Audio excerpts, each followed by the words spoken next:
तो आज परम पिता परमात्मा की दया से गांव रोड़ी में मूल ज्ञान का प्रचार होने जा रहा है। बहुत बड़े भाग होते हैं उन जीवों के जो इस मूल ज्ञान को अपने पूरे जीवन काल में एक बार भी सुन पाते हैं, और उससे भी बड़े भाग होते हैं उन जीवों के जो इस मूल ज्ञान को थोड़ा सा भी समझ पाते हैं। तो मालिक की मौज है जो आज इस गांव में सतनाम का प्रचार होने जा रहा है, मालिक के नाम का प्रचार होने जा रहा है। जिस सतनाम को उजागर करने के लिए बड़े बड़े संत पूरी दुनिया में घूमते हुए प्रचार करते थे, जिस सतनाम को समझाने के लिए बड़े बड़े संत बहुत बड़ी बड़ी मंडलियों में जाके ज्ञान चर्चा करते थे, सिद्धों से गोष्ठियां करते थे, सिद्धों को समझाते थे, क्योंकि उस वक्त सिद्ध ही ज्ञानी पुरुष जाने जाते थे। ये सबसे बड़ा ज्ञानी कौन है?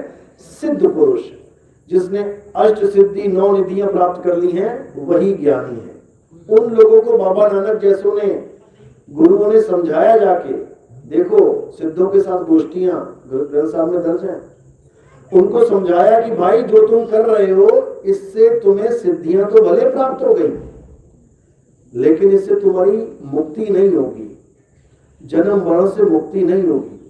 मुक्ति का भेद कुछ अलग है। मुक्ति का भेद इन सिद्धियों से न्यारा है। इन जप तप व्रत पूजा पाठ हवन यज्ञ इन सबसे न्यारा है। तो क्या है वो मुक्ति का भेद? आज उसी पे चर्चा करेंगे कि आखिर अगर हमारी मुक्ति होगी तो कैसे होगी, क्या किया जाए मुक्त होने के लिए। पूजा पाठ तो सब कर रहे हैं, मंदिर मस्जिद गुरुद्वारे भरे पड़े हैं गांव गांव में, तो क्या जो मंदिर में जा रहा है वो मुक्त हो जाएगा, या गुरुद्वारे जाके जो पाठ सुन रहा है मुक्त हो जाएगा, या किसी चर्च में जाके या किसी मस्जिद में जाके नमाज पढ़ रहा है, प्रेयर कर रहा है, मुक्त हो जाएगा? इतनी आसान नहीं है मुक्ति, इतना सस्ता सौदा नहीं है मुक्ति। तो आखिर मुक्ति होगी कैसे, इसको अच्छे से समझ लेना है, क्योंकि गुरुओं का काम, संतों का काम ज्ञान समझाना है, किसी को जबरदस्ती ज्ञान में लेके आना नहीं। बाबा नानक ने, रविदास जी ने, कबीर साहब ने लोगों को समझाया कि क्या करना है क्या नहीं करना है। उन्होंने बस 2 ही बातें करी, एक सत्य और एक असत्य, बस 2 चीजें समझानी है, तीसरी कोई चीज ही नहीं है समझाने के लिए। बस 2 ही चीजें हैं, अखंड और पखंड, 2 ही चीजें हैं। या तो अखंड को प्राप्त कर लो, या फिर पाखंड में तो तुम हो ही। बस इन्हीं 2 चीजों को समझ लेना है, एक सच्चा एक झूठा, बस 2 ही चीजें हैं, एक सार एक असार। झगड़ा है ही नहीं किसी बात का, क्योंकि जो सार है वो सबके लिए सार है, और जो असार है वो सबके लिए असार है। जो अमृत है वो सबके लिए अमृत है, और जो जहर है वो सबके लिए जहर है। इसमें कोई झगड़ा ही नहीं है, जात पात का, धर्म भेद बिल्कुल भी नहीं। प्यास लगेगी तो सबके लिए एक ही चीज बनी है, पानी। चाहे हिंदू है वो भी पिएगा, मुसलमान है वो भी पिएगा, सिख है वो भी पिएगा, ईसाई है, वहां कोई झगड़ा नहीं होगा। क्यों? क्योंकि पानी को सब जानते हैं, सबको पता है कि ये पानी तत्व गला गीला कर देता है, कोई झगड़ा नहीं। लेकिन राम के नाम पे, अल्लाह के नाम पे, वाहिगुरु के नाम पे, गॉड के नाम पे झगड़ा क्यों है? क्योंकि वो उस तत्व को नहीं जानते कि अल्लाह है क्या, गॉड कहते किसे हैं, वाहिगुरु है क्या, राम कहते किसे हैं। अब पता नहीं है इसलिए झगड़ा है। बस पता लग जाएगा तो झगड़ा खत्म। जैसे 5 लोग लड़ पड़े आपस में, क्यों लड़ पड़े? क्योंकि चीज तो एक ही थी, लेकिन उसके नाम 5 थे। कौन सी चीज थी? जो ये लेके आ रहे हैं, जो ये रख देंगे अभी, पानी। लेकिन इस पानी के नाम 5 हैं, जल, वाटर, नीर, तोय, पानी। अब पांचों लड़ रहे हैं कि मेरा जल बड़ा है, तेरा पानी छोटा, मेरा वाटर बड़ा है, तेरा नीर छोटा, मेरा तोय बड़ा है, तेरा जल छोटा। झगड़ा इस बात का चल रहा है। क्यों झगड़ा कब तक रहेगा? जब तक वो ये नहीं समझ जाएंगे कि ये जो जितने भी नाम हैं वस्तु एक ही है। झगड़ा खत्म करने के लिए एक आदमी ने क्या बोला, अरे तू अपना पानी ला, तू अपना जल ला, तू नीर ला, तू वाटर ला, तू तोय ला, मेज पे रखो अपना अपना सामान। क्या झगड़ा है तुम्हारा? देखते हैं। जब लेके आए पांचों ने पानी का बॉटल रख दिया सामने। अब देख रहे हैं एक दूसरे को, अरे भाई यही तो जल है, अरे यही तो वाटर है, अरे इसी को तो मैं नीर कहता हूं, अरे यही तो पानी है। झगड़ा खत्म हो गया। बड़े छोटे की बात ही नहीं है कि मेरा राम बड़ा तेरा अल्लाह छोटा। तुमने फीता लेके नापा था क्या कि राम की लंबाई कितनी है और अल्लाह की कितनी है? झगड़ा यही है। अब ये झगड़ा कैसे खत्म होगा? ये झगड़ा अज्ञानियों के द्वारा खत्म नहीं होगा, याद रखना। जो नाम के प्रेमी हैं वो नाम पे ही मरना जानते हैं, वो तत्व ज्ञानी नहीं है। जो राम के नाम पे लड़ता है उसे राम का पता नहीं है राम क्या है। जो अल्लाह के नाम पे लड़ता है उसे अल्लाह का पता नहीं क्या है। जो वाहेगुरु के नाम पे लड़ता है उसको पता ही नहीं है वाहेगुरु चीज क्या है।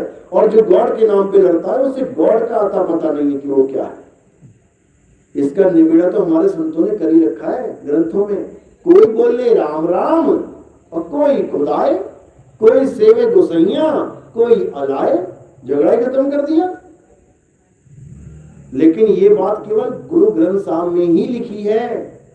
किसी गुरुद्वारे पे लिख के दिखाओ, अल्लाह अकबर कोई ना लिखेगा। वहां क्या लिखेंगे? वाहेगुरु वाहेगुरु वाहेगुरु। समझ जाओ, कोई नहीं लिखेगा। भले सब जानते हैं कि अल्लाह वाहेगुरु गॉड एक ही है, लेकिन फिर भी अपने वाले शब्द को पकड़ के बैठे हैं। क्यों? वाहेगुरु, ये हमारा सिमरन है। सारे सिख क्या करेंगे? वाहेगुरु वाहेगुरु वाहेगुरु। जबकि वाणी बोलेंगे कि अल्लाह वाहेगुरु एक है, तो अल्लाहु अल्लाहु करके क्या उसको नहीं रिझा सकते? क्या अल्लाहु अल्लाहु करके वो वाहेगुरु मानेगा नहीं? केवल वाहेगुरु नाम से मानेगा वो। बस इसी को समझना है। ये तुम्हारे बनाए हुए नाम है मेरे भाई। अल्लाह के 99 नाम कुरान में हैं। 100वां नाम गुपत है अल्लाह का। वाहेगुरु नाम कोई मंत्र जाप नहीं है। वह गुरु जो अवस्था है वो गुपत है। 2 अवस्थाएं होती हैं, एक वाह और एक आह। दोनों भाव शब्द है, भावार्थ वाले। वाह हम कब बोलते हैं? जब हमें कोई भी चीज पसंद आ जाती है। कोई चाय बना के लाया, पीते क्या बोला? वाह भाई वाह, क्या चाय बनाई है।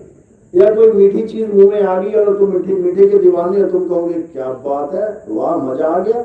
वाह का मतलब है कि आनंद आ गया। और जब पैर में मोच लग गई तो क्या हुआ? आह। आह संकेत है दुख का और वाह संकेत है आनंद का, खुशी का। तो बाबा नानक को जब आनंद प्राप्त हुआ तब उनके मुंह से निकला वाह गुरु वाह, क्या बात है, क्या चीज मिल गई मुझे। और जो वहां पे लोग बैठे थे उन्होंने क्या सोचा कि शायद ये जाप है, इसको जपना पड़ेगा। सारे जपने लग गए।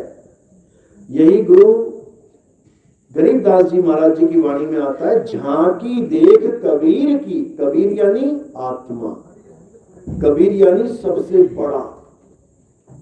अरबी में कबीर का मतलब होता है सबसे बड़ा। उसी कबीर से अकबर बन जाता है। अल्लाहू अकबर, कबीर पर्यायवाची शब्द है। अल्लाहू अकबर यानी अल्लाह सबसे बड़ा है। अगर वहां पे आप ब्रेड भी लेने जाओगे ना, बड़ा साइज चाहिए आपको, तो पूछेगा कौन सी ब्रेड, आप कहोगे कबीर। कबीर यानी बड़ी। तो कबीर नाम है आत्मा का, कबीर नाम है बड़े का, कबीर नाम है खुदा का।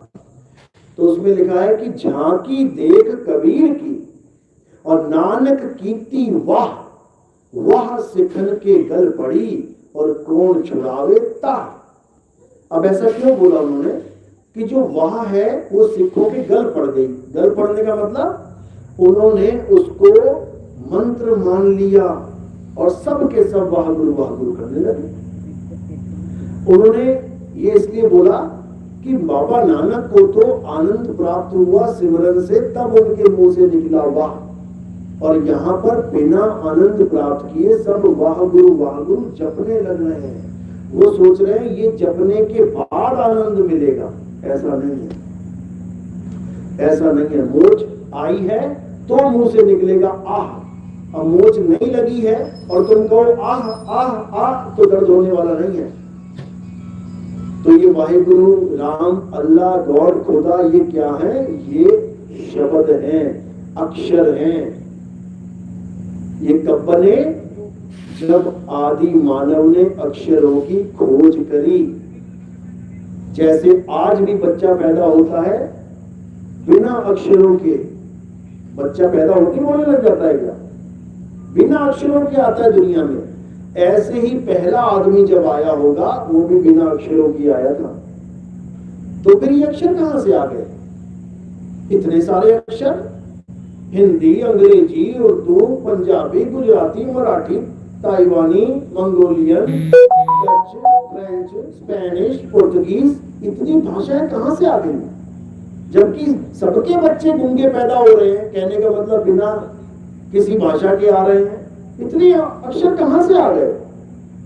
आदि मानव से, जो शुरू में इंसान थे और धीरे धीरे प्रगति करने लगे। धीरे धीरे उन्होंने खोज करी। सबसे पहली खोज कौन सी करी? अग्नि की, आग की। आग की खोज करी। उसके बाद मांस को पका के खाने लगे, जानवरों से बचने के लिए आग यूज करने लगे। धीरे धीरे बुद्धि और बढ़ी, चित्र बनाने लगे। शेर देखा शेर बना दिया, सांप देखा सांप बना दिया, दूसरों को इंडिकेट करने के लिए कि इस एरिया में शेर है भाई, इस एरिया में सांप है। अभी भी अगर तुम जाते हो किसी जंगल में और वहां पर शेर की फोटो अगर दिखाई दे जाए ना तुम्हें सड़क के किनारे, सरकार लगाती है, वो इंडिकेट कर रही है तुम्हें कि बेटा गाड़ी से उतर मत जाना, कि तुम जंगल में चले जाओ फोटोग्राफी करने, यार शेर है। तालाब के किनारे अगर मगरमच्छ की फोटो लगी है तो केवल फोटो मत समझ लेना उसे, ये फोटो लगा रखी है, वो तालाब में मगरमच्छ है, गलती से घुस मत जाना। तो पहले ये चित्रकारी आई, उसके बाद इस इंसान ने क्या किया? अक्षरों की खोज करी। जो हिंदुस्तान के आदि मानव थे उन्होंने कितने अक्षर खोजे? 52 अक्षर। जब आप जोड़ोगे आ ई ओ गा खा गा टा टा ता था सारे जोड़ोगे तो ये 52 आ जाएंगे, 52। और जब अंग्रेजों ने, अंग्रेजी आदि मानव ने खोज करी अक्षरों की, तो उसने कितने खोजे? 26 अक्षर। यानी अंग्रेजों का दिमाग हमारे ऋषि मुनियों से, हमारे वाले आदि मानवों से आधा चलता था। हमारे वाले 52 खोज के बैठे हैं और वो केवल 26 पे खत्म हो गए। आज तक कोई 27वां अक्षर नहीं बना पाया, और ना हमारे यहाँ कोई 52 से 53वां बना पाया। तो ये आदि मानवों की खोज थी जो हमारे ऊपर आज तक लदी हुई है। आज तक पेड़ का नाम पेड़ किसने रखा, सूरज का नाम सूरज किसने रखा, चिड़िया का नाम चिड़िया किसने रखा, बंदर का नाम बंदर किसने रखा। खोजने जाओगे तो क्या पता लगेगा? अरे ये आदि मानवों की देन है, उन्होंने रखा नाम और उसके बाद पढ़ाना शुरू कर दिया, अपने साथ के कम्युनिटी वालों को बताना शुरू कर दिया। आज तक वही चीज चल रही है। अपने बच्चों को भेजते हैं ना हम, आदि मानवों के द्वारा बनाए गए अक्षर पढ़ने के लिए भेजते हैं। हमारे तुम्हारे नहीं है ये अक्षर, वही पढ़ाई हम पढ़ते आ रहे हैं। वही का से कबूतर, खा से खरगोश, गा से गमला, वही पढ़ते आ रहे हैं और पढ़ते जाएंगे। क्यों? क्योंकि आदि मानवों ने जो कुछ भी नाम रखा है, कहीं ऐसा ना हो कि तुम कुछ और नाम लेके आ जाओ उसका, फिर झगड़ा होने लग जाए आपस में। नहीं इसका नाम ये है, नहीं इसका नाम ये। सबको एक सी पढ़ाई जा रही है। का से कबूतर, खा से खरगोश, गा से गमला, चाहे इंग्लिश मीडियम है चाहे हिंदी मीडियम है। A for apple, B for bat, C for, ताकि मतभेद ना हो किसी का अक्षरों के चक्कर में। क्योंकि राम और श्याम के नाम पे तो लड़ मरे हैं, उसके बाद चप्पल जूते के नाम पे, कमल कुर्सी के नाम पे, खरगोश कबूतर के नाम पे न लड़ने लग जाएंगे लोग। इसलिए सबको एक सा पाठ पढ़ा दिया जाता है। अक्षर भी बताए जाते हैं, साथ में तत्व की फोटो भी दिखा दी जाती है। गा से कबूतर तो ऐसा है कबूतर, हंस को मत समझने लग जाना कबूतर, हैं दोनों पक्षी लेकिन दोनों की फोटो दिखा दी जाती है। यहां तक तो मामला समझ में आता है कि अच्छी बात है, तरक्की हो गई हमारी। नहीं तो अगर एक काली मिर्च का दाना लेने जाना पड़े ना मार्केट में और कोई तुम्हें कहे कि बोलना नहीं है, बिना बोले लेके आ, अब बताओ कैसे लोगे? इशारे कर करके थक जाओगे। 50 मसाले कौन सा मांग रहे हो, काली मिर्च क्या बताओगे उसको? तो उसका एक नाम रख दिया, कितना आसान हो गया। भैया काली मिर्च दे दो, जीरा दे दो, लौंग दे दो, हल्दी दे दो, बस तुम बोल रहे हो, वो लिख रहा है, निकाल बेटा। कितना आसान हो गया काम 52 अक्षरों की वजह से। लेकिन यही 52 अक्षर हमारी बर्बादी का कारण बन गए। क्यों बन गए, कैसे बन गए? जब हम भगवानों के नाम रख बैठे, अल्लाह वाहिगुरु गॉड के नाम रख बैठे। किससे रखे हमने? राम शब्द कहां से आया? इसी 52 अक्षर में से आया। जब ये वाली लाइन बनी, या रा ला वा शा, तो या रा, जैसे रा बना, रा उठा लिया, आ का डंडा लगा दिया, और फिर पा फा बा भा मा, ये लाइन पूरी हो गई, उसमें से मां उठा लिया, रा मा बन गया राम। वाहे गुरु, वाहे गुरु इन्हीं 52 में से आया है। अल्लाह, अल्लाह इसी 52 में से आया है। गॉड, गॉड इसी 52 में से आया है। सारे अक्षर इस 52 अक्षरों में से आए हैं। तो कबीर साहब समझा रहे हैं गुरु ग्रंथ साहब में अंक नंबर 340 पे क्या कहते हैं? 52 अक्षर लोक त्रय, सब कुछ इन्हीं माही। ये जितना तुम्हें तामझाम दिख रहा है 3 लोक का, इसमें जो भी तुम कोई चीज देख रहे हो उसका कोई ना कोई 52 अक्षरी नाम रखा गया है। चाहे तुम आसमान में देखो, जो भी तुम्हें दिखेगा, बस तुम गाड़ी चलाओ और तुम देखते जाओ कि सड़क पे क्या दिख रहा है मुझे, तुम्हारे अंदर ऑटोमेटिकली उसके नाम चलने लग जाएंगे। आदमी दिखा, अपने आप पता लग जाएगा, आदमी, हवा, पेड़, पत्थर, मिट्टी, भैंस, बकरा, ये वो सब कुछ तुम्हारे माइंड में फीड हो गया। 52 अक्षर लोक त्रय, सब कुछ इन्हीं माही, और ये अक्षर खिल जाएंगे, वो अक्षर इनमें नहीं। यानी जिसको तुम परमात्मा का नाम सोच के जप रहे हो, राम राम राम राम राम राम राम, अल्लाह अल्लाह अल्लाह, वाहिगुरु वाहिगुरु वाहिगुरु वाहिगुरु, कुछ भी बोल रहे हो, कह रहे ये अक्षर खिल जाएंगे, ये खंडित हो जाएंगे। क्यों? जैसे तेरे प्राण निकलेंगे, जैसे प्राण निकले ये तुम्हारा अखंड नाम खंडित हो जाएगा। जिसको तुम सोच रहे हो कि मैं तो सिमरन कर रहा हूं, अखंड सिमरन कर रहा हूं, अखंड पाठ, अखंड जोत, सब खंडित हो जाएगा ये। तो कह रहे हैं ये अक्षर खिंड जाएंगे, वो अक्षर इनमें नहीं। जो परमात्मा का असली नाम है वो इन अक्षरों में है ही नहीं, इन अक्षरों में नहीं है वो इन 52 से परे है। और हमने क्या कर लिया? 52 अक्षर जोड़ तोड़ के दुनिया भर के नाम रख दिए। बताओ, अल्लाह एक है और उसके 100 नाम रख के बैठ गए हम। राम एक है, उसके 108 नाम रख के बैठ गए हम। शंकर जी एक है, भोले शंकर के 108 नाम के जाप चलते हैं। किसने बनाए 108 नाम? भोले शंकर ने तो कभी नहीं कहा कि मेरे 108 नाम है। इंसान ने बनाए, इंसानों ने बनाए। 52 अक्षर का खेल इंसानों का बनाया हुआ है, और आदि अक्षर का खेल वो परमात्मा की देन है। तो नानक साहब से जब सिद्धू ने पूछा, हाँ भाई आप कौन से नाम की बात कर रहे हो? आप हमें कह रहे हो कि राम राम करता जग फिरे, राम ना पाया जाए। हम तो राम राम जपते हैं, आप कह रहे हो राम राम करने से राम नहीं मिलेगा, तो फिर कैसे मिलेगा? राम राम करना छोड़ दे क्या? तो नानक साहब ने कहा छोड़ दो। फिर कैसे, फिर क्या करना है? तो वहां क्या बोला कि मैं उस नाम की बात नहीं कर रहा जो लिखने में आ जाए, बोलने में आ जाए, पढ़ने में आ जाए, आंखों से देखने में आ जाए, मुंह से जपने में आ जाए। वो नाम नहीं है, वो परमात्मा का सच्चा नाम नहीं है। नाम तो है लेकिन इंसानों के द्वारा बनाया हुआ नाम है वो सतनाम नहीं है। जो साहिब कहते हैं ना नानक साहब, सतनाम वाहेगुरु, सतनाम वाहेगुरु, ये वो नहीं है जिससे वहां गुरु का आनंद प्राप्त हो जाए। ये तो जाप है, जपते रहो राम राम राम राम राम राम, पर राम मिलने वाला नहीं है। तो उन्होंने पूछा, भाई फिर कौन सा नाम है जो आप जिसकी महिमा गा रहे हो? तब नानक साहब ने ये वाणी बोली, मैं उस नाम की महिमा गा रहा हूं, किसकी?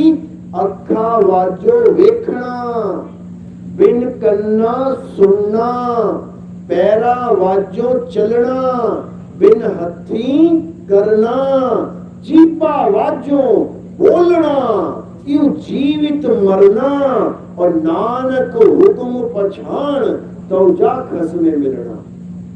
कह रहे अगर खसम को मिलना है ना अपने, तो हुक्म को पहचान लो, हुक्म में रहो। हुक्म ये नहीं है कि तुम 52 अक्षरी नाम जपो। कबीर साहब गुरु ग्रंथ साहब में वाणी आती है, अरे 52 अक्षर जोरे आन, और सक्या न अक्षर एक पहचान। कि 52 अक्षर सबने जोड़ जोड़ के बैठ गए सारे। हिंदू भी जोड़ के बैठ गया रा आ का डंडा म, सिख भी जोड़ के बैठ गया वाह आ का डंडा हा, एक ही मात्रा गा होगा, ओ की मात्रा रा, ओ की मात्रा वाहे गुरु। मुसलमान बैठ गया आ आधा ला ला हा अल्लाह। सारे अक्षर पकड़ के बैठ गए, सारे 52 अक्षरों में से अपने अपने अक्षर खींच रहे हैं। अगर 52 अक्षर खत्म कर दिए जाएं तो सारे नाम खत्म। तो फिर वो कौन सा नाम है जो सत्य है, जो कभी खत्म नहीं होता, जिसको सत्य नाम कहा जाता है? वो कौन सा नाम है? वो कहां मिलेगा? वो कौन बताएगा? तो उसके लिए क्या बोला कि वो नाम ही प्रभु है। और अगर उस प्रभु को पाना चाहते हो, कहते जो प्रभु को मिलबोच है, तो खोज शब्द में ले। अब कौन से शब्द में खोजूं? मैं पंजाब में रहता हूं इसलिए पंजाबी बोलता हूं, क्या वो पंजाबी का शब्द है? मैं इंग्लैंड में रहता हूं अंग्रेजी बोलता हूं, क्या वो अंग्रेजी का शब्द है?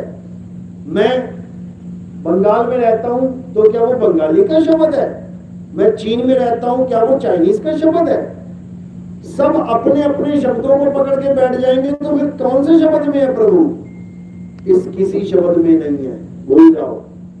ये 52 अक्षर का खेल है, ये 52 अक्षर का जाल है। 52 के जंजाल में अरे फंस गया ये संसार, सिमरन 52 का करे कैसे लागे पार। अगर राम राम राम राम करने से राम नहीं मिल सकता, तो वाहेगुरु वाहेगुरु करने से वाहेगुरु नहीं मिलेगा, अल्लाह अल्लाह करने से अल्लाह नहीं मिलेगा, गॉड गॉड करने से गॉड नहीं मिलेगा। तो अल्लाह वाहेगुरु गॉड राम कैसे मिलेगा? जब अपनी आत्मा को जानोगे, अपनी आत्मा को पहचानोगे। गुरु ग्रंथ साहब में क्या लिखा है?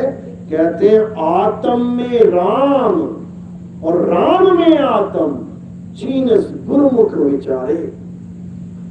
कहते हैं आत्म में राम बसा हुआ है और तू अपनी आत्मा के अलावा सब कुछ ढूंढने में लगा हुआ है।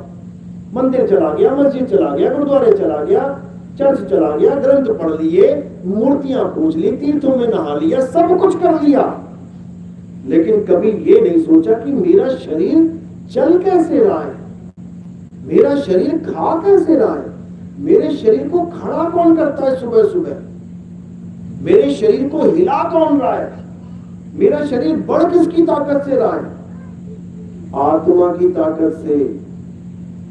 तुम गुरुद्वारे जा रहे हो, तुम मंदिर जा रहे हो, तुम मस्जिद जा रहे हो, पूजा अर्चना करने, रास्ते में अगर आत्मा ने शरीर को छोड़ दिया तो क्या तुम पहुंच जाओगे भगवान के दर तक? नहीं पहुंच पाओगे, वही रास्ते में गिर जाओगे। अटैक हो गया जी, अटैक हो गया, मर गया जी, मर गया। जा रहे थे गुरुद्वारे, जा रहे थे मंदिर, जा रहे थे चर्च, जा रहे थे मस्जिद, वहां तक पहुंच नहीं पाओगे। अगर बच भी गए ना तो कोई ये नहीं कहेगा चलो मंदिर लेके जाओ इसको, मस्जिद क्या कहेंगे? हॉस्पिटल लेके चलो। भूल जाएंगे मंदिर मस्जिद गुरुद्वारा, सीधे हॉस्पिटल लेके जाएंगे। तो कहने का मतलब ये है कि जिसकी वजह से आपके सारे कार्य पूर्ण हो रहे हैं, हम उसी को नहीं जानते। नाम सुना है ना सबने? आत्मा सबने सुन रखा है ना? ऐसा तो नहीं कोई जिसने आत्मा नाम ना सुना हो। सुना सबने है? हाथ खड़े करो जरा एक बार, किस किसने सुना है? बहुत अच्छी बात है। जिसने नहीं भी खड़ा किया ना उसने भी सुना है, ऐसी बात नहीं है, सबने सुना है। अपनी अपनी आत्मा लेके आए आप साथ, किसी की आत्मा घर तो नहीं रह गई, सब लाए हो, सब अपनी आत्मा लेके आए हो। अब एक बार सोचो, तुम आत्मा लेके आए हो कि आत्मा तुम्हें लेके आई है? यहां तक सोचो, हम आत्मा को लेके आए हैं या आत्मा हमें लेके आई है? अगर आत्मा रास्ते में छोड़ देती ना शरीर, वहीं पड़े होते, यहां पहुंच भी ना पाते।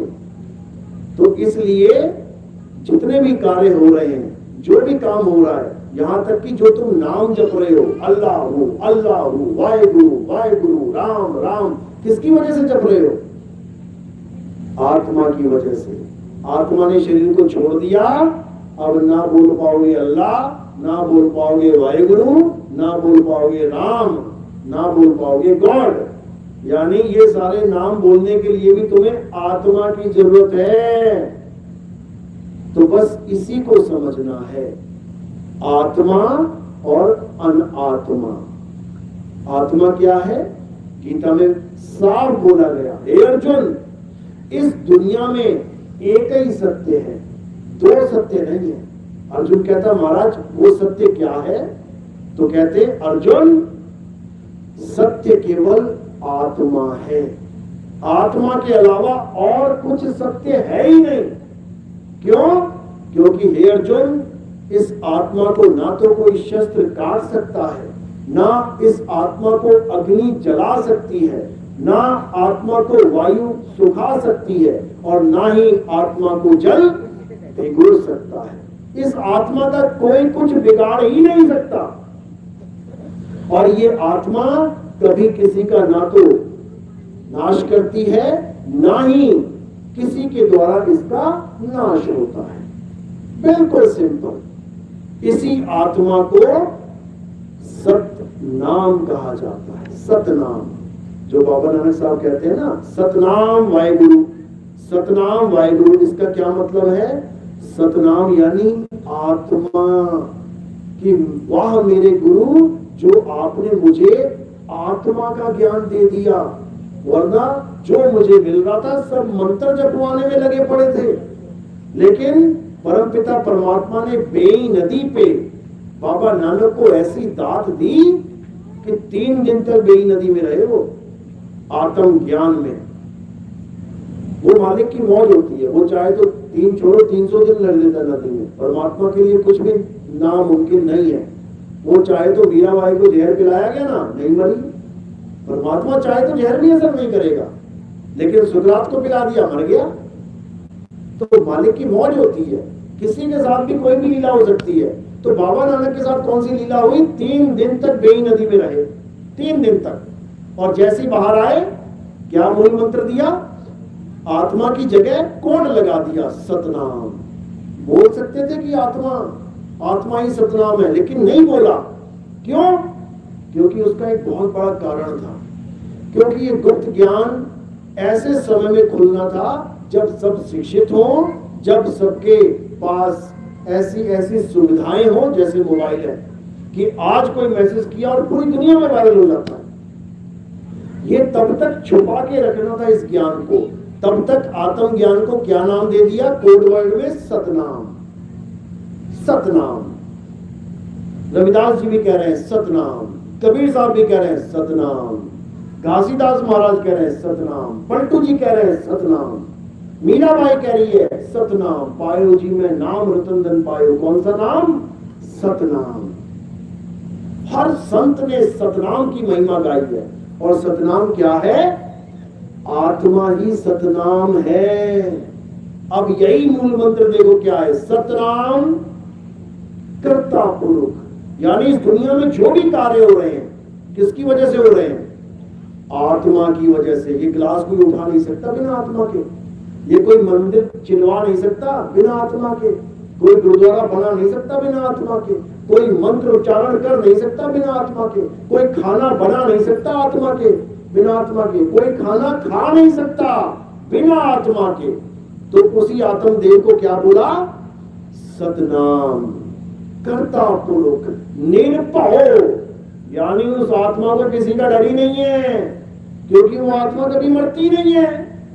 निर्भय निर्वैर, वो आत्मा किसी को मारती भी नहीं है, वो निर्वैर है। अकाल मूरत, उसका कभी काल आ ही नहीं सकता, वो खत्म हो ही नहीं सकती। अकाल मूरत, एको सतनाम कर्ता पुरख निर्भय निर्वैर अकाल मूरत अजोनी, यानी वो कभी किसी योनि में जून में नहीं आती। ये इंसान चूल्हा की एक जून है, जैसे 184 जून है उसका आखिरी डंडा ये इंसान जन्म है। तो कहते हैं कि वो आत्मा कभी किसी शरीर में नहीं आती, शरीर में आत्मदेव नहीं आता कभी भी, वो अजूनी है, जूनों से रहित। तो इस जून में कौन है फिर? इस शरीर में कौन रहता है अगर आत्मदेव नहीं है? तो इस शरीर में है जीव। जीव, ऐसी कोई जगह नहीं जहां जीव नहीं है। लेकिन आत्मदेव वो काया में नहीं रहता। तो कहते हैं निर्भय निर्वैर अकाल मूरत अजूनी सैभंग। सैभंग यानी जो खुद से प्रकाशित है, उसको किसी ने बनाया नहीं, उसको किसी ने पैदा नहीं करा, वो स्वयं से है। गुरु प्रसाद, जब गुरु मिलेगा तुम्हें और वो प्रसाद, ये कड़ा प्रसाद नहीं, जब वो ज्ञान रूपी प्रसाद तुम्हें देगा तब तुम्हें समझ में आएगा कि वो सतनाम क्या है। तो सतनाम क्या है? हमारा आत्मदेव ही सतनाम है। गुरु ग्रंथ साहब में वाणी आती है, आत्मदेव पूजिए गुरु के सहज सुभाए, आत्मे नो आत्मे दी प्रतीत ते कर ही परचा पाए। कह रहे आत्मदेव पूजिए। अगर तुमने किसी की पूजा करनी है तो केवल एक ही है जो पूजने के काबिल है, और वो कौन है? आत्मदेव। उसके अलावा किसी की पूजा करने की जरूरत नहीं है। बस आत्मदेव को समझ लो और उसमें रमण कर जाओ। गीता अध्याय 3 17वां श्लोक यही समझा रहा है। क्या कह रहा है? हे अर्जुन, जो लोग अपनी आत्मा में रमण करते हैं, किसी मंदिर में नहीं जाते, किसी देवी देवताओं की पूजा नहीं, किसी हवन यज्ञ की नहीं, क्या बोला है? जो अपनी आत्मा में रमण करते हैं, जो अपनी आत्मा में तृप्त हैं, जो अपनी आत्मा में संतुष्ट हैं, उनके लिए कोई धार्मिक कर्म कर्तव्य लागू ही नहीं होता। बिल्कुल मना कर दिया। सारी उम्र उसको मंदिर जाने की जरूरत नहीं, उसको कोई मंत्र जपने की जरूरत नहीं, उसको किसी तीर्थ मूर्त में पूजा पाठ करने की जरूरत नहीं, उसको किसी प्रकार का हवन यज्ञ करने की जरूरत नहीं, उसे कुछ करने की जरूरत ही नहीं। वो तृप्त हो जाए अपनी आत्मा में, यानी संतुष्ट हो जाए। यानी आप 5 फुलके खाते हो, आपने खा लिए, पेट भर गया, अब कोई कितना ही कहे और ले लो जी, नहीं जी, तृप्त हो गया जी। अरे तुम्हारी फेवरेट सब्जी है, 4 रोटियां और कम, नहीं जी, तृप्त हो गया, यानी अब कुछ नहीं चाहिए। तो आत्मा में रमण करने के बाद आत्मज्ञानी को कुछ नहीं चाहिए। कोई कहे राम जी की पूजा कर ले, भैया नहीं चाहिए। कोई कहे चलो गुरुद्वारे चलते हैं, भैया नहीं चाहिए। कोई कहे मस्जिद चलते हैं, नमाज पढ़ लेते हैं, नहीं भैया नहीं चाहिए। कोई कहे गॉड के पास चलते हैं, चर्च में कोई प्रेयर कर, नहीं भैया नहीं चाहिए। यानी वो किसी बंधन में नहीं रहता, उसको सब कुछ मिल गया। हाँ, किसी के साथ जाना हो, कोई कहता है चलो मंदिर चलते हैं, देख आते हैं, बहुत सुंदर बना है, चलो भाई, इंसान ने बनाया है, उसकी कला है, जरूर देखेंगे। खुद से थोड़ी नहीं बनाए, किसी इंसान ने बनाया है। इंसान ने भगवान का घर बना दिया, कभी नहीं बना सकता। तो इसी को समझना है। इंसान ज्यादा से ज्यादा क्या कर सकता है? ईंट पत्थर सरिया बजरी चिनाई कर सकता है। भगवान को थोड़ी नहीं लाके बैठा सकता। मन बहलाने के लिए क्या करेगा? मूर्ति रख देगा पत्थर की लाके, फिर क्या करेगा? प्राण डालने की कोशिश करेगा, प्राण डाल देगा, भगवान को भी जिंदा कर देगा इंसान। अपना लड़का मर जाए, कोई प्राण नहीं डाल पाता, सारे मंत्र पढ़ लो, सारा कुछ कर लो, लड़के को जीवित करके दिखा दो। प्राण चल क्या होता है? ये जो प्राण चल रहे हैं, बाबा रामदेव है ना, ये प्राणों का ही सारा खेल खेलते हैं, प्राणायाम करवाते हैं, प्राणों की ही साधना है ये सब। तो प्राण का मतलब होता है सांस लेना। देख लेते हैं सांस आती है कि नहीं आती है। कोई किसी में प्राण नहीं डाल सकता, ये सब मन के खेल हैं, मन के वहम है। परमात्मा तुम में प्राण डाल सकता है, तुम किसी के प्राण नहीं डाल सकते भाई। तुम्हारे जो प्राण चल रहे हैं उसकी देन है। एक शब्द मेरे प्राण बसत है, बहुत बहुजल आवा। तो नानक साहब कह रहे हैं कि एक शब्द मेरे प्राण बसत है, जैसे मेरे प्राण की वजह से मेरी काया चल रही है, ऐसे ही उस एक शब्द की वजह से ये मेरे प्राण चल रहे हैं। सांस की वजह से काया चल रही है और आत्मा की वजह से सांस चल रही है। अब उस आत्मा को जानना है, आत्म ज्ञानी बनना है। तो जब तक आत्मा को नहीं जाना तब तक किसी की भी भक्ति पूर्ण नहीं हो सकती। क्योंकि जैसे लेवल वाइज क्लासें होती हैं, सबसे पहले आंगनबाड़ी में जाएंगे, बच्चा जाता है आंगनबाड़ी में, वहां पे क्या है, वहां पे ABCD भी है, 1 2 3 4 भी है, ताखा भी है, लेकिन साथ में क्या है, खिलौने हैं। वहां पर हाथी भी है, घोड़ा भी है, बैट भी है, बॉल भी है, फुटबॉल भी है। क्यों है? ताकि बच्चा वहां जाए और खिलौनों से खेले। क्यों खेले? ताकि उसे घर से बाहर निकलने की जो उसके मन में एक पीड़ा है कि मुझे मम्मी से दूर किया जा रहा है, पापा से दूर किया, वो पीड़ा कम हो जाए, छुप जाए, ढक जाए और उसका सारा ध्यान कहां चला जाए? खिलौनों में। अब दिन में रोज 3 घंटे वो खिलौनों से खेलता है, घर से बाहर निकलता है ये सोच के खिलौने मिलेंगे खेलूंगा, यानी उसकी आदत बनाई जा रही है कि बेटा घर से बाहर निकलना, पढ़ाई करना भी तेरे जीवन का एक अंग है, इसको जल्दी ही धारण कर ले।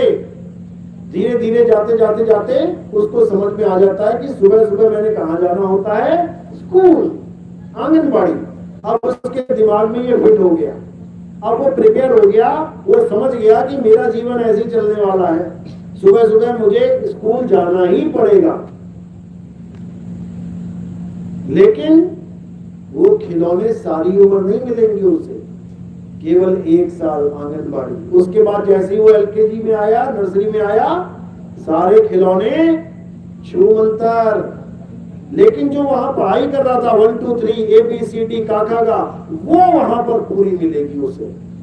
उसके बाद वो पढ़ाई में इतना रम जाएगा कि उसे खिलौनों की याद ही नहीं रहेगी।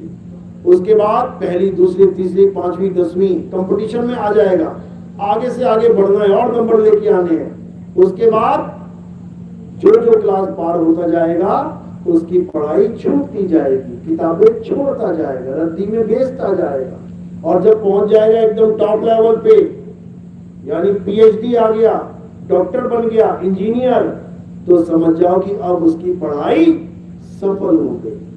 वो भी तब जब वो डॉक्टर बनने के बाद नौकरी करे, वो इंजीनियर बनने के बाद जॉब करे, पैसा भी तो कमाए कि केवल पढ़ के घर बैठ जाना है।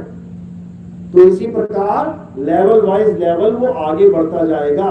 तो पहले उसके खिलौने छूटे, पढ़ाई आ गई, अक्षर आ गए, उसके बाद अक्षर भी छूट गए और नौकरी आ गई।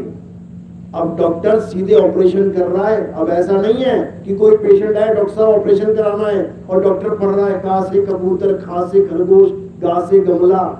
अब वो ये नहीं देखेगा किताबें, वो सारी किताबें पढ़ के छोड़ दी। अब वो जिस लेवल पे आ गया है, अब वहां पर वो अपना हुनर दिखाएगा, कमाई होगी वहां पर। तो इसी प्रकार हमारा जो पहला आंगनवाड़ी लेवल है वो क्या है? साकार पूजा। साकार पूजा यानी जितने भी देवी देवताओं की पूजा है वो खिलौने ही है। छोटे बच्चे छोटे खिलौनों से मन बहला रहे हैं, ये बड़े बड़े बच्चे बड़े खिलौनों से भगवान विष्णु, हनुमान जी, राम जी, छोटे मोटे खिलौने पसंद नहीं आ रहे उसे। वही खिलौने हैं, वही मूर्तियां हैं छोटे बच्चे की, गुड्डा गुड़िया मिट्टी का बना है और वही राम जी श्याम जी मिट्टी के बने हैं, उनको कहो गुड्डी गुड़िया की पूजा कर ले, ना ना ना ना, उसको कहो राम जी की पूजा कर ले, हाँ हाँ हाँ हाँ, और दोनों मिट्टी हैं, दोनों मिट्टी हैं। तो सबसे छोटा लेवल क्या है? साकार पूजा। उसके ऊपर निराकार पूजा।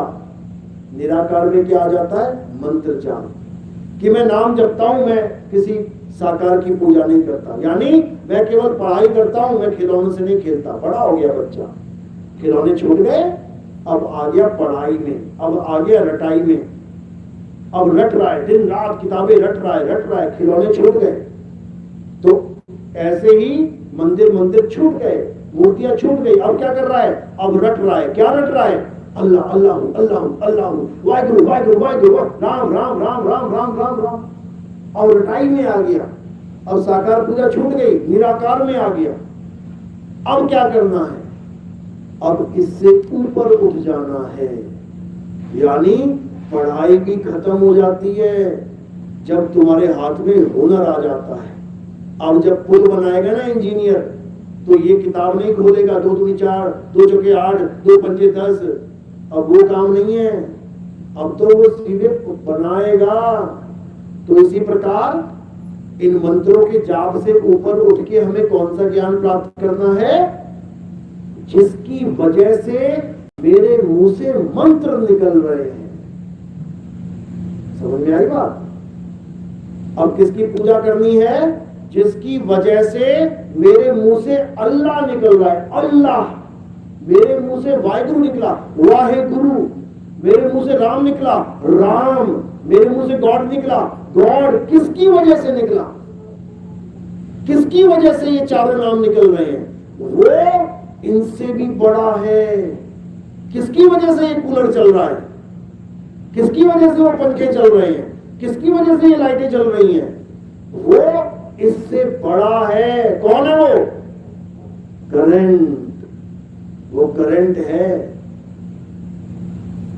वो सबको चला रहा है, हर प्रकार के पंखे को चला रहा है। भेद किसी में नहीं किया उसने। वो ये नहीं देख रहा है मैं केवल हिंदुओं को ताकत दूंगा, मैं राम हूं। वो ये नहीं देख रहा मैं तो अल्लाह हूं। मैं काफिरों को ताकत क्यों दूं चलने की? मैं काफिरों को भोजन क्यों दूं? मैं काफिरों को क्यों गाड़ियां दूं? देखता तो सब अल्लाह ही है ना। अल्लाह के बिना दूसरा तो कोई है ही नहीं देने वाला।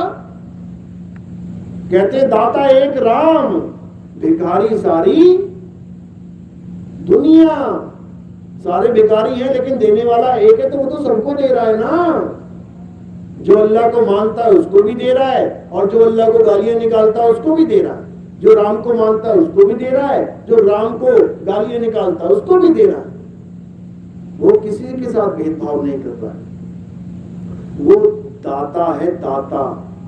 तुम्हारे 4 बच्चे हैं, भले वो शैतान हो एक, फिर भी उसको रोटी दोगे, फिर भी उसका बिस्तरा लगवाओगे, भले 2-4 झापड़ मार दो, लेकिन फिर भी उसको घर में ही रखोगे, क्योंकि तुम्हारा ही बच्चा है।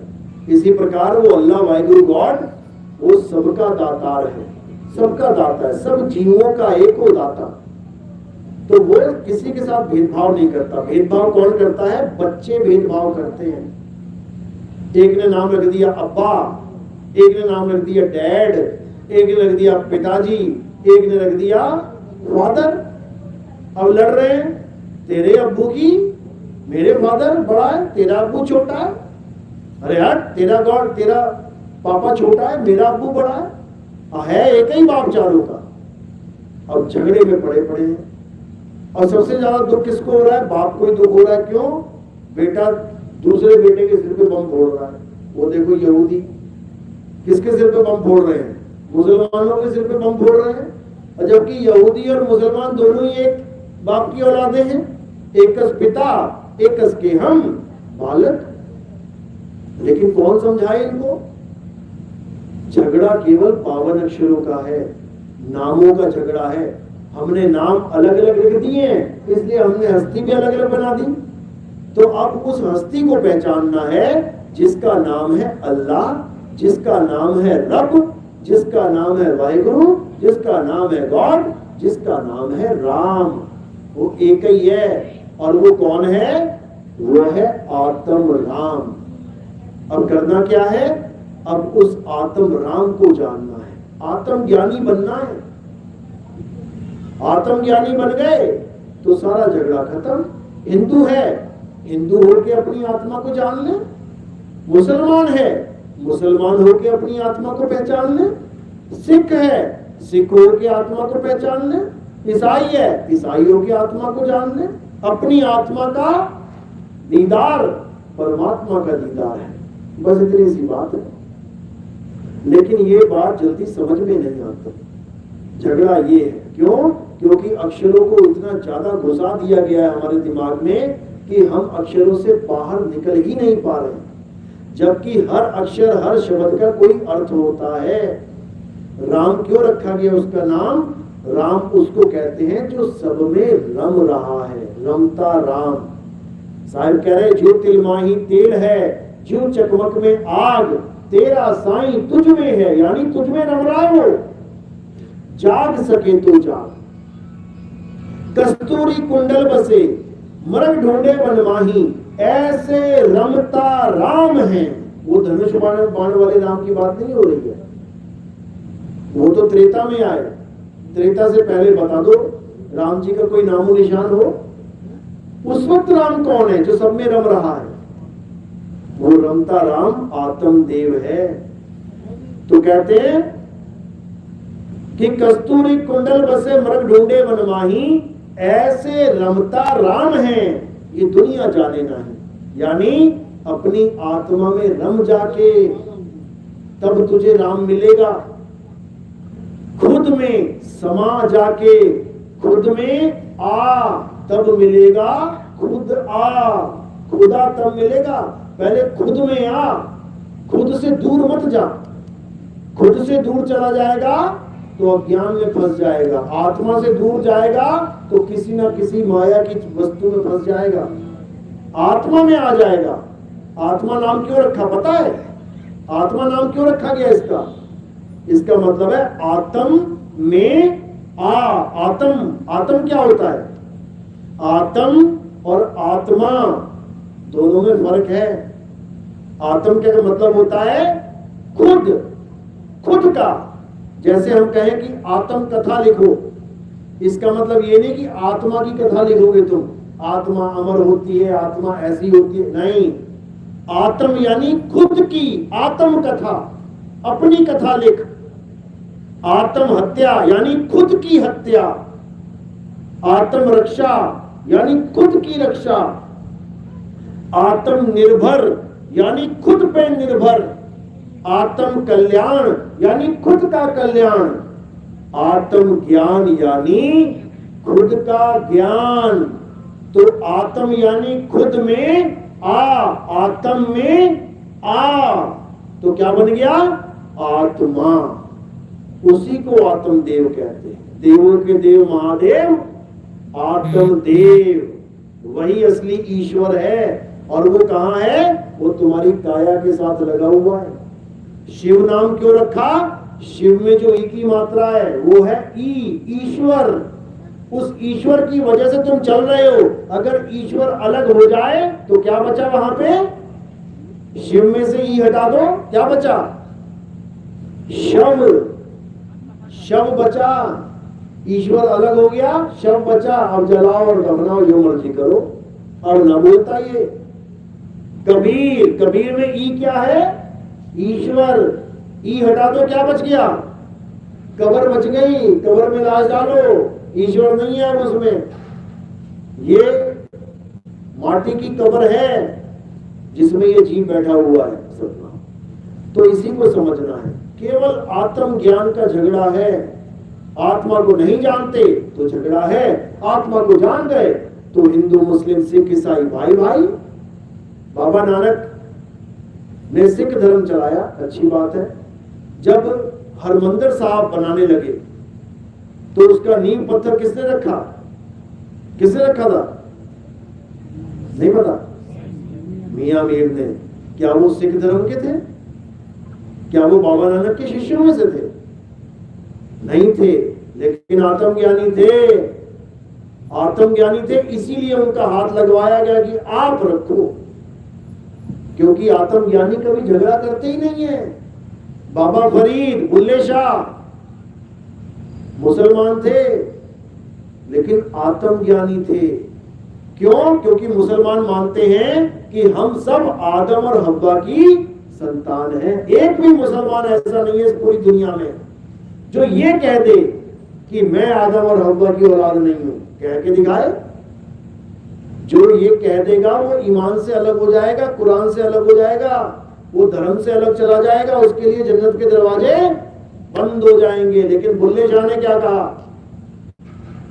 कहते ना मैं आदम हव्वा जाया और ना मैं अपना नाम तर आया, अव्वल आखिर आप नो जाना, ना कोई दूजा होर पछाना, और मेथो होर ना कोई सियाना। बुल्ला की जाना मैं कौन? कह रहे ना मैं आदम हव्वा जाया, मुझे क्या पैदा करेंगे आदम और हव्वा? अरे मैं कोई काया थोड़ी नहीं हूं, मैं शरीर नहीं हूं, मैं आत्मा हूं। आत्मा का कोई माँ और बाप नहीं होता, वो पैदा ही नहीं होती, वो मरती नहीं है, अजन्मी है। अव्वल आखिर आपने जाना। अव्वल आखिर यानी इस दुनिया में जितने भी अक्षर बने हैं उनसे भी पहले मैं था, मेरे द्वारा ये अक्षर पैदा हो रहे हैं। काका गागा चाचा जा टाठा ABCD उड़ा एड़ा एडी अलिफ बे ते पे, सारा अक्षर इस आत्मा से पैदा हो रहा है। अक्षर भी नहीं थे, मैं तब भी था। अव्वल आखिर आप नो जाना, और दूजा ना कोई होर पछाना, किसी और को नहीं जानता मैं थो होर ना कोई सियाना। कहते मेरे अलावा कुछ है ही नहीं यहाँ पे। बुल्ला शाह खड़ा है कौन? कौन है जो खड़ा है सदा सदा के लिए? खड़ा यानी अचल, वो चलता नहीं है। अल्लाह कभी चलता नहीं है, अचल है, वो स्थिर है। गीता में यही समझाया। हे अर्जुन, अध्याय 2 24वां श्लोक। हे अर्जुन, आत्मदेव अचल है, अचल, वो आता जाता नहीं है, वो एक जगह स्थिर है, उसको कोई हिला नहीं सकता। तो बुल्ले शाह कह रहे बुल्ला शाह खड़ा है कौन? उसको जान ले भाई, नहीं तो सारी दुनिया चल रही है। जो चलेगा वो खत्म हो जाएगा। आत्मा कभी नहीं चलती, वो कभी खत्म नहीं होगी। चलने का मतलब खत्म हो जाना। जैसे ये सोफा है, एक जगह पड़ा है, 20 साल से पड़ा है, लेकिन जब तुम बदलने लगोगे क्या कहोगे?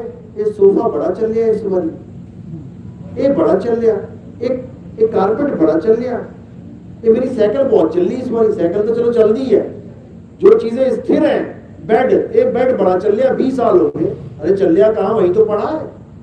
पड़ा होता हुआ भी चल रहा है, यानी समय सीमा के अंतर्गत है। जो चीज चल रही है वो परमात्मा नहीं हो सकती, नहीं हो सकती। परमात्मा अचल है, उसी को कहते हैं अखंड। वो खंडित नहीं होता, कोई खंडित हो गया चलेगा। तो कबीर साहब कह रहे हैं आवे ना जावे, जन्मे नहीं मरे, सो निज पीव हमारा हो। पीव यानी परमात्मा। कहते जो कभी आता जाता नहीं है, जो कभी चलता नहीं है, वो है मेरा परमात्मा। और दुनिया किसको मानती है? जो आए और चले गए। राम जी आए चले गए, श्याम जी आए चले गए, नानक साहब आए चले गए, कबीर साहब आए चले गए, रविदास जी आए चले गए, सारे आए सारे चले गए। तो कौन है जो नहीं चल रहा? आत्मदेव, वो कभी नहीं चलता। उसका जब आप अनुभव करोगे तो वो आपको भी अचल कर देगा, यानी इस सूरत को वो अचल कर देगा। जो सूरत पूरे संसार में भटक रही है, जो सूरत 84 लाख जन्मों में गोता खा रही है, उस सूरत को अचल कर देगा मालिक। कैसे करेगा? साहिब कहते हैं सूरत फंसी संसार में, तासे पड़ गई दूर, सूरत बांध स्थिर करो, आठों पहर हुजूर। कह रहे हैं आठों पहर सूरत को स्थिर करना है। और कहां करना है? शब्द में करना है, सूरत को शब्द में स्थिर करना है। तो शब्द क्या है? शब्द गुरु। सूरत क्या है? सूरत धुन चेला।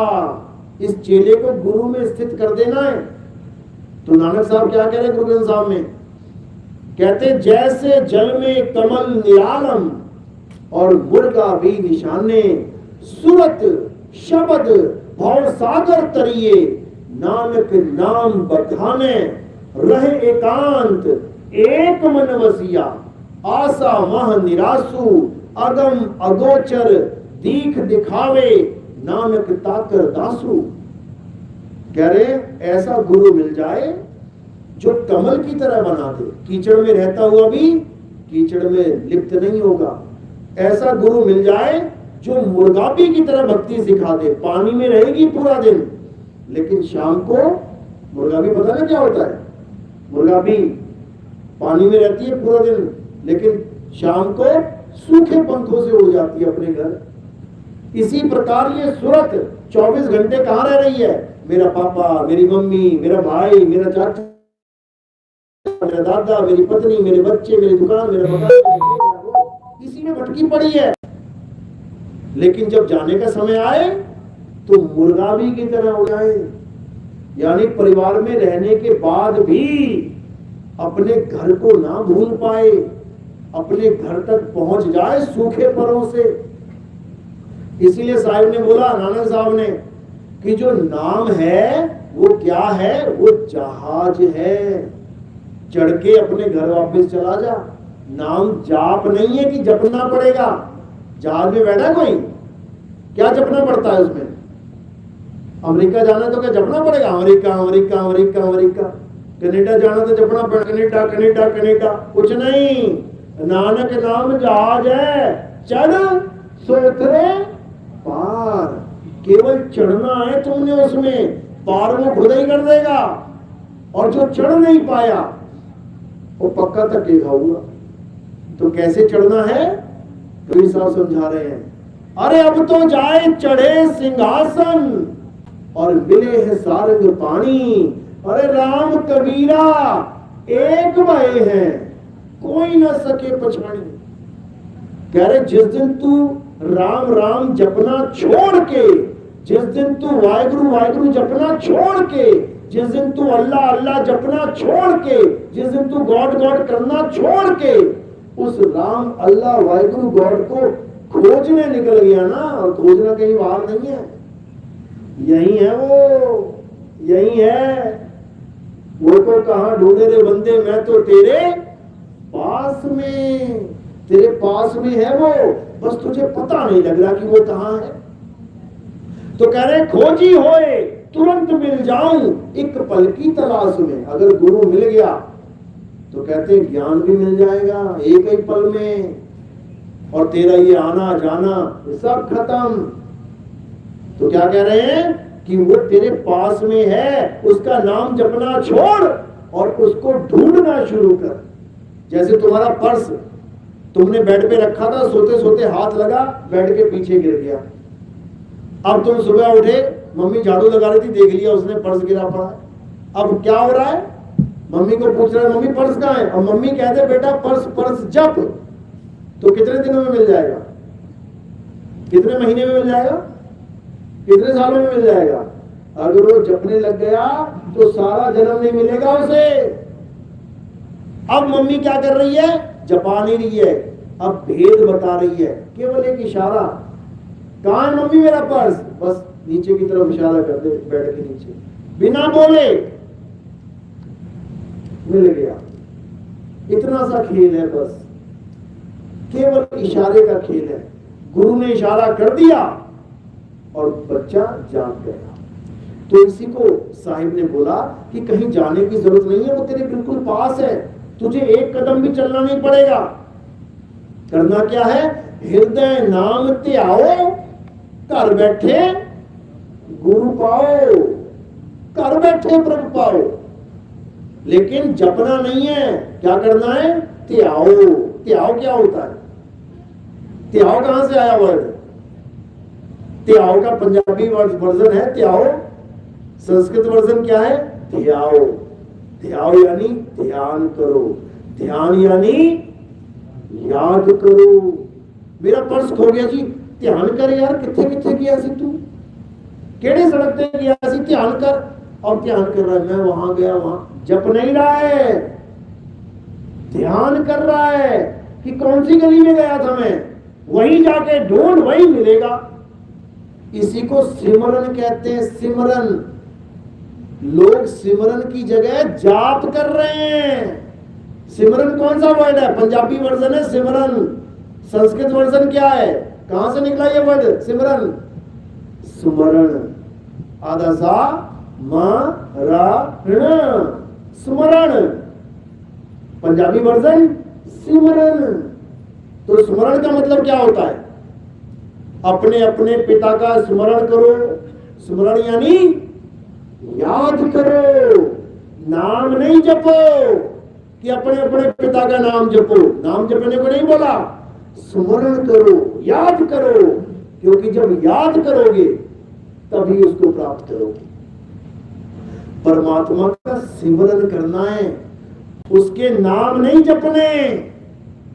तो कबीर साहब मना कर रहे हैं, कह रहे मोह को कहां ढूंढे रे बंदे, मैं तो तेरे पास में, ना मंदिर में, ना मस्जिद में, ना काबे कैलाश में, ना मैं जप में। ये जपना नहीं है।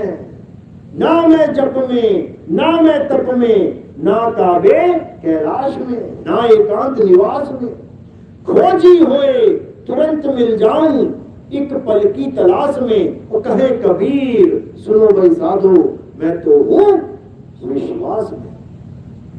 यानी गुरु मिल गया, तुम्हें सारा ज्ञान समझा दिया, तुम्हें भेद बता दिया, उसके बाद पूरे विश्वास के साथ तुमने अटल होके लग जाना है, पूरे विश्वास के साथ। अली बाबा को किसी ने बताया कि ये दरवाजा तब खुलेगा जब तुम बोलोगे खुल जा सिम सिम। अब पूरा विश्वास कर लेना कि यही बोलोगे तो खुलेगा, और अगर अपना दिमाग लगाने लग गए तो खुल जा टिम टिम, खुल जा रिन रिन, तो नहीं खुलेगा। यानी गुरु की बात का पूर्ण विश्वास कर लेना कि जो गुरु ने बता दिया अटल सत्य है वो। अब उसमें तुम्हारा दिमाग नहीं आना चाहिए बीच में कि तुम अपनी बुद्धि लगाने लग जाओ। तुम्हारी बुद्धि से परे का ज्ञान है वो जो गुरु समझा रहा है, तुम्हारी सोच से परे का ज्ञान है जो गुरु समझा रहा है, समझ लो। इसीलिए उसको गुणातीत, भावातीत, देहातीत, हर चीज मायातीत, सब तीत यानी पार का बोला गया है। तो इसी आत्मा को समझना, परमात्मा को समझना है। जब लगना चीनोगे आत्म, तब लगना मिली है परमात्म। आत्म चीन है, परमात्म चीन है। संत कहावे सोए, और यह भेद काया से न्यारा, बूझे बिरला को। ये समझना है। तो बात है केवल भेद की। क्रूर क्रिया उर्झ्यो सभी जग, श्री भगवान का भेद न पाया।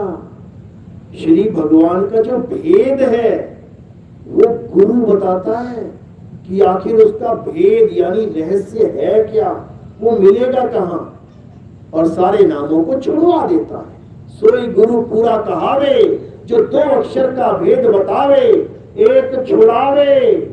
ये राम राम, अल्लाह अल्लाह, वाहिगुरु वाहिगुरु, गॉड गॉड, जो नाम इंसानों ने बनाए हैं अपनी बुद्धि से, अपने विवेक से, अपनी क्षमता से, उन सबको छोड़ दे, और जो नाम परमात्मा ने बना रखा है, जो नाम परमात्मा का असली नाम है, उसका ध्यान करना शुरू कर दे।